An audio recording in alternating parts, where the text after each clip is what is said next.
ঈশ্বৰটো সব মানুহকে মৰম কৰে আৰু সদায় ভাল আছে। আপনি প্ৰাৰ্থনা কৰি থাকা, বিশ্বাস কৰি থাকা নাপা কাৰণে ঈশ্বৰকে বিয়া নাপাবি। জলদি হৈ লেবি, আস্তে হৈ লেবি, আৰু যদি নাকৰা হৈ যায় লেবি। ঈশ্বৰটো কি কৰি আছে? সব ভাল নিমিত্তে কৰি আছে আৰু মৰম হোৱা কাৰণে কৰি আছে। আপনি লাগা লাইফ ষ্টৰীটো পুৰা ঈশ্বৰ লাগা হাতে আছে।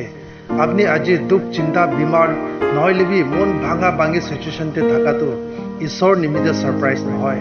খুশি টাইম দে হৈ লেবি, দুখ টাইম দে হৈ লেবি, ঈশ্বৰটো আপনিকে সঁচা মৰম আছে কৈ কিনা বিশ্বাস থাকিবি। ঠিক সিজনতে ঈশ্বৰটো কি আপনি নিমিত্তে বেষ্ট আছে এইটো ওলাই দিব।